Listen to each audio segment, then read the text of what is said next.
जय हिंद, नमस्कार। स्वागत करता हूं आप सभी का गुरु घंटाल में। दोस्तों, आज हम एक बड़ा ही इंटरेस्टिंग, बड़ा ही इंपॉर्टेंट टॉपिक पढ़ने वाले हैं। Types of rainfall. कितने तरह की बारिश होती है। सबसे पहले हम पढ़ेंगे कन्वेक्शनल रेनफॉल के बारे में। ये दोस्तों उसका फिगर है, ये वो पिक्चर है जो एक्सप्लेन करेगा कि कन्वेक्शनल रेनफॉल होता क्या है। और बहुत सिंपल सा है, अगर आप लोग बेसिक जानते हैं तो ये बहुत ईजी टॉपिक है। The air on getting heated become light and rises in convectional current. ठीक है। और देखिए यहां पर भी लिखा है sun heats the land and the air above.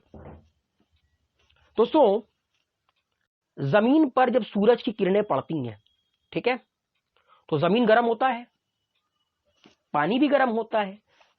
लेकिन जमीन ज्यादा गर्म होता है, जल्दी गर्म होता है एज कंपेयर टू पानी।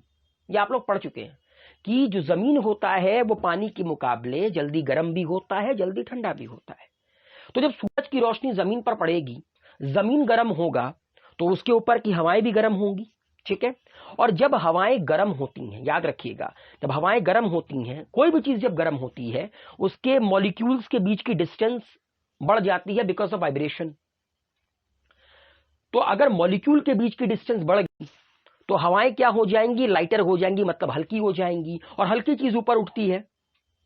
इंसान को भी अगर ऊपर घुटना है तो सबसे पहले अपने घमंड वमंड को सब हटाना पड़ेगा ना, अपनी पर्सनालिटी को हल्का करना पड़ेगा। ठीक उसी तरह हवाएं जब गर्म होती हैं, उनके मॉलिक्यूल्स के बीच का डिस्टेंस बढ़ जाता है तो वो ऊपर की तरफ उठती हैं। ठीक है। एक पर्टिकुलर हाइट पर जाने के बाद ये एयर कंडेंस हो जाती हैं। वाई? क्योंकि आप लोगों ने हमेशा पढ़ा है नीचे से ऊपर की तरफ जब आप जाओगे ट्रोपोस्फियर में तो टेम्परेचर डिक्रीज करेगा। आप अगर कभी पहाड़ चढ़ेंगे तो पहाड़ की जमीन पर टेम्परेचर होगा, मतलब जो लैंड, मतलब जहां से आपने पहाड़ चढ़ना शुरू किया है वहां पर जो, मान लीजिए आपने पहाड़ चढ़ रहे हैं तो यहां पर जो टेम्परेचर होगा, यहां पर जो टेम्परेचर होगा, टॉप पे जो टेम्परेचर होगा, उसमें अंतर होगा। आप हमेशा पाएंगे कि जो T1 है वो T2 से ज्यादा है, क्योंकि नीचे से ऊपर जाते वक्त आपको पता है टेम्परेचर डिक्रीज करता है, जिसको नॉर्मल लैप्स रेट कहा जाता है। तो हवाएं भी जब ऊपर की तरफ उठेंगी तो एक पर्टिकुलर हाइट पर जाकर वो हवाएं ठंडी हो जाएंगी।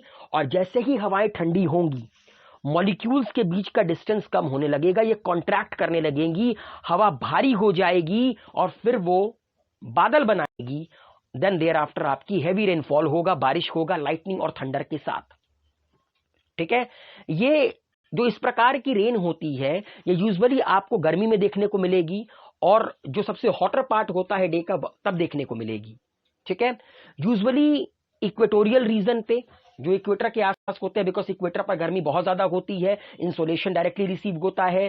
सिंपल सी बात है, हवाएं गर्म होंगी, ऊपर की तरफ उठेंगी, कंडेंसेशन होगा।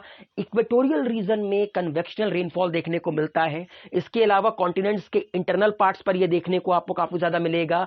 नदर्न हेमिस्फीयर पर आप लोग जानते हैं, हम लोग नदर्न हेमिस्फीयर पर रहते हैं। ये अर्थ गया, ये इक्वेटर गया, इक्वेटर से 23.5 degree tropic of Cancer, 23.5 degree south tropic of Capricorn, ठीक है, 0। ठीक है। तो ये वाला जो हिस्सा है ऊपर, ये नदर्न हेमिस्फीयर कहलाता है। ठीक है। तो नदर्न हेमिस्फीयर में काफी ज्यादा बारिश होती है इस कारण की वजह से, कन्वेक्शन करंट की वजह से। एंड ये जो रेनफॉल होता है ये हेल एंड ग्रोपल के साथ आता है। ओले वगैरह भी पड़ते हैं। आप कभी कभी गर्मी में देखेंगे, गर्मी में बारिश होनी शुरू हो जाती है, ओले पड़ने शुरू हो जाते हैं प्लेन एरिया में, वो यही होता है। नेक्स्ट बढ़ते हैं दोस्तों आगे की तरफ, और अब अगला पढ़ेंगे हम ओरोग्राफिक रेनफॉल। ओरोग्राफिक रेनफॉल दोस्तों क्या होता है ये पढ़ते हैं। देखिए दोस्तों, बहुत सिंपल सी बात है। When the saturated air mass comes across the mountain it is force to rise. देखिए दोस्तों, ये मॉइस्ट एयर मास गए, मतलब इस एयर मास में मॉइस्चर काफी ज्यादा है। ठीक है। ये जब उड़ते उड़ते उड़ते उड़ते नेचुरल बैरियर के सामने आते हैं, मतलब पहाड़ के सामने आते हैं, तो पहाड़ इनको अपने में से तो क्रॉस करने देगा नहीं, पहाड़ पोरस तो है नहीं, आओ चले जाओ फाड़ के हमको। तो जब सैचुरेटेड एयर मास माउंटेन के अक्रॉस आते हैं, माउंटेन का नेचुरल बैरियर इनको फोर्स करता है राइज करने के लिए, चलो ऊपर की तरफ उठो। फिर से वही कॉन्सेप्ट आ गया। अब एयर जब ऊपर की तरफ उठेंगे तो वो क्या होंगे, एक्सपांड होंगे, लेकिन एक पर्टिकुलर हाइट पर जाने के बाद टेम्परेचर कम हो जाएगा, जैसा कि मैंने बताया था। पहाड़ों पर ऊपर टेम्परेचर कम होता है तो फिर कंडेंसेशन होगा और मॉइस्ट एयर गए तो इसका मतलब क्या है, बादल बनेगा, बादल बनेगा और बारिश होगी। ठीक है दोस्तों, लेकिन हाँ एक बात याद रखिएगा, जो प्रिंसिपल कैरेक्टरिस्टिक्स होती है इस तरह के रेनफॉल की, बारिश आपको पहाड़ के सिर्फ एक इलाके पर देखने को मिलेगा, मतलब विंडवर्ड साइड में आपको बारिश देखने को मिलेगी। ये होता है विंडवर्ड साइड जहां पर बारिश होती है, और दूसरा होता है लीवर्ड साइड जहां पर बारिश बिल्कुल नहीं होती है। After giving rain on the windward side, when this wind reach the other slope they drop away and their temperature increase, फिर ये नीचे की तरफ जा रही हैं, ठीक है, और आप देखेंगे कि इनकी टेम्परेचर क्या करेगी, इंक्रीज करेगी, ये ड्राई एयर होंगे जैसा कि आपको नजर आ रहा है। then their ability to take in moisture increases and hence this leeward slopes remain dry and rainless। ठीक है, तो जब ये क्या बोलते हैं, इनकी टेम्परेचर इंक्रीज करेगी तो बट ऑब्वियस है इनके अंदर एबिलिटी होगी मॉइस्चर को अपने साथ लेने की, तो इस कारण की वजह से यहां पर बिल्कुल रेनलेस रीजन होगा, ड्राई रीजन होगा। वाई, क्योंकि हवाएं यहां पर सबसाइड कर रही हैं, ना कि राइस कर रही हैं। राइस करेंगी तभी भैया ऊपर जाकर टेम्परेचर कम होगा। अगर हवाओं का टेम्परेचर बढ़ेगा तब जाकर बारिश वारिश नहीं होने वाली है, हवाओं का टेम्परेचर कम होना चाहिए।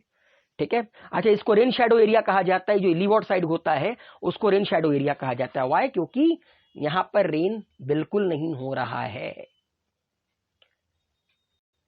ओके दोस्तों, पहाड़ी इलाकों पर आपको ऐसा देखने को मिलेगा कि पहाड़ के एक तरफ बारिश हो रही है, दूसरी तरफ बारिश नहीं हो रही है, वो इसी कारण की वजह से होता है। और एक आखिरी है दोस्तों, cyclonic rainfall. Cyclonic activity causes cyclonic rain and it occurs along the front of the cyclone. Cyclone के फ्रंट्स पर साइक्लोनिक एक्टिविटी के कारण साइक्लोनिक रेन होता है। ठीक है, अब आप सोचेंगे फ्रंट क्या है। देखिए दोस्तों, जब दो एयर मासेस आपस में टकराती हैं, जिनकी डेंसिटी अलग है, जिनका टेम्परेचर अलग है, जिनमें ह्यूमिडिटी अलग है, ठीक है, तो जहां पर ये टकराती हैं, ठीक है, देख रहे हैं यहां से कोल्ड एयर आ रही है, भाई वार्म एयर ऊपर की तरफ राइज करेगी, कोल्ड एयर आपका डिक्लाइन करेगी, सबसाइड करेगी, तो जहां पर ये आपस में टकराती हैं उनको फ्रंट कहा जाता है। ठीक है, the layer that separate them is known as the front. A warm front and the cold front are the two types parts of the front. देखिए यहां बनेगा वार्म फ्रंट और नीचे बनेगा cold front. At the warm front the warm lighter wind increases slightly over the heavier cloud air. और आप ये पढ़ चुके हैं कि गर्म हवाएं ऊपर की तरफ उठेंगी, तो वार्म फ्रंट पे हवाएं आप देख रहे हैं ऊपर की तरफ उठ रही हैं। वाई, क्योंकि मॉलिक्यूल के बीच का डिस्टेंस बढ़ता जाएगा। फिर जैसे जैसे वार्म एयर ऊपर की तरफ जाएगी, एक पर्टिकुलर हाइट पर जाने के बाद जो ठंडी होगी, उसके अंदर जो मॉइस्चर है, क्लाउड बनेगा, कंडेंसेशन होगा, बारिश होगी। तो इसको कहा जाता है दोस्तों साइक्लोनिक रेनफॉल। ये यूजुअली वहां पर होता है जहां पर साइक्लोनिक एक्टिविटीज होती हैं। ठीक है, और ये रेनफॉल कुछ घंटे से लेकर कुछ दिनों तक लगातार होता है। तो तीन तरह का रेनफॉल होता है दोस्तों, convectional, orographic and cyclonic rainfall. एक कुछ बात आपको और बतानी है कि लाइट रेन, मॉडरेट रेन और हेवी रेन होती क्या है। लाइट रेन दोस्तों क्या होती है, अगर rate of rain 0 to 2.5 millimetre तक वैरी करता है तो उसको लाइट रेन कहते हैं, मतलब हल्की फुल्की बरसात।